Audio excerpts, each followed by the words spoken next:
Salut tout le monde, c'est AirsoftFR60. Aujourd'hui on se retrouve pour ma seconde vidéo qui portera sur le GSR de chez Cybergun. Alors on va passer à la boîte sans plus attendre. Alors vous avez les caractéristiques de base notées dessus. 425, une énergie de 425 fps en 0,12 g, 328 en 0,20 g, puissance 1 joule 1, portée 40 mètres, capacité du chargeur 15 coups, poids 1 kg, 219 mm de longueur et système VAX. Alors on va passer à l'intérieur de la boîte. Alors déjà en ouvrant la boîte vous avez tout ça. Vous avez la notice dès le départ. Alors on va jeter un petit œil dessus.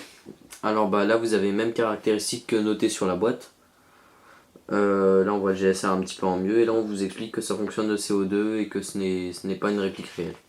Enfin que ce n'est pas une arme réelle. Alors là vous avez la page qui parle des conseils de sécurité.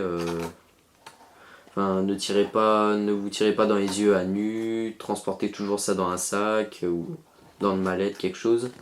Et là c'est tout ce qui parle des garanties.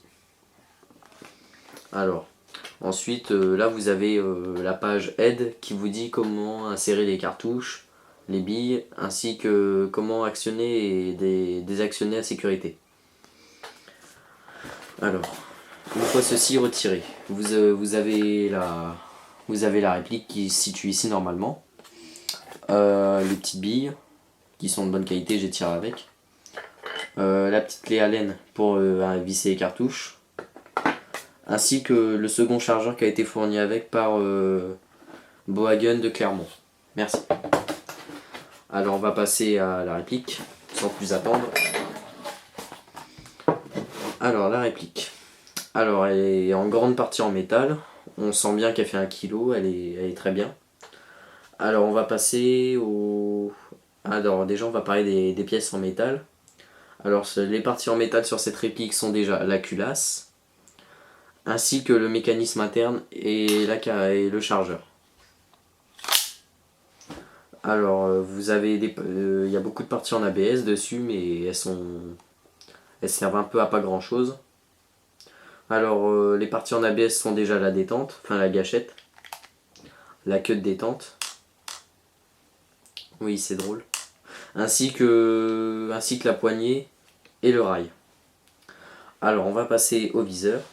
Alors bon, viseur basique, sauf que avec les 3 petits points blancs ça vous donne un petit coup de pouce pour la viser, c'est plus pratique. Voilà.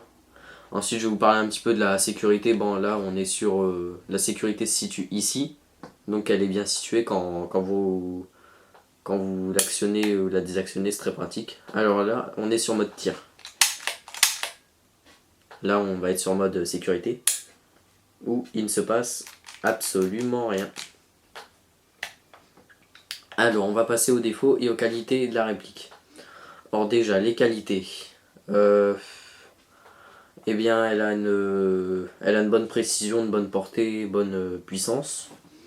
La prise en main est très bonne. Bon ça vaut pas non plus le bon Makarov à la James Bond, mais c'est bien quand même. Le petit rail qui vous permet d'installer une petite lampe, un petit laser, quelque chose comme ça quoi. La réplique n'est pas trop bruyante, donc si vous êtes caché, que vous tirez 2-3 coups et que vous restez caché, on aura du mal à vous repérer. De quoi va-t-on parler d'autre? On va parler aussi... on va parler des défauts maintenant, tiens. Alors, les défauts. Eh bien, la détente est déjà un petit peu dure à actionner. Il faut avoir un petit peu de force dans le doigt, sinon c'est pas terrible, quoi. Que dire d'autre aussi? La réplique, des fois, elle peut faire mal. Quand vous la transportez, quand il fait froid, vous la portez. Vous courez avec. Ici, ça va vous arracher la peau, limite. Enfin, vu que ça fait mal. Quoi d'autre? Comme c'est une réplique au CO2, ça demande pas mal d'entretien. Comme penser à la huiler un petit peu de temps en temps. Comme le CO2 est un gaz sec, ça pourrait l'aider. Ensuite, cette réplique a pas beaucoup de défauts. Alors on va passer un petit peu aux questions autonomie.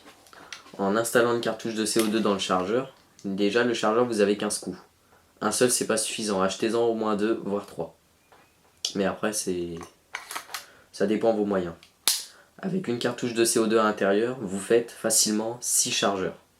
Donc c'est pas négligeable, c'est une très bonne performance. De quoi peut-on parler d'autre? Je vais vous montrer comment installer une cartouche de CO2 dans le chargeur. Alors vous prenez votre petite clé, vous l'insérez ici, dans la tête de vis, vous dévissez un tout petit peu. Voilà. Vous prenez votre cartouche de CO2, vous l'insérez comme ceci. Voilà, elle est dedans. Ensuite vous n'avez plus qu'à visser un tout petit peu jusqu'à entendre un petit bruit, un petit pchit, un truc comme ça, et voilà, c'est percuté. Bon, bien sûr, celle-là elle est déjà percutée, alors vous n'entendez rien, c'est normal. Alors, pour cette réplique, vu la performance, je vous conseillerais d'utiliser du 0,20 g de chez King Arms. Ne prenez pas non plus des Japasu et trucs comme ça, des marques de merde, on va dire. Voilà. Alors, les astuces que je pourrais vous donner pour cette réplique. Alors, si vous jouez avec ça en QCB ou en CQB, comme vous, je sais pas, c'est quoi la différence. Vous allez souvent rencontrer des gens qui vont dire ouais, elle est bizarre ta réplique et tout. Car la culasse, vous ne pouvez pas la tirer déjà. C'est une culasse factice. Quoi d'autre aussi, cette réplique pourrait paraître bizarre car pour certains joueurs, pouvoir faire avoir que 15 coups dans le chargeur, c'est pas beaucoup. Alors que 15 coups, vu la précision, c'est le bonheur quoi. Enfin, pour un tireur d'élite, c'est le bonheur. Après, si vous avez d'autres questions à me poser sur la réplique, vous n'hésitez pas à laisser des commentaires, je vous répondrai dans les plus brefs délais. Merci d'avoir regardé ma vidéo et je vous souhaite de passer du bon temps.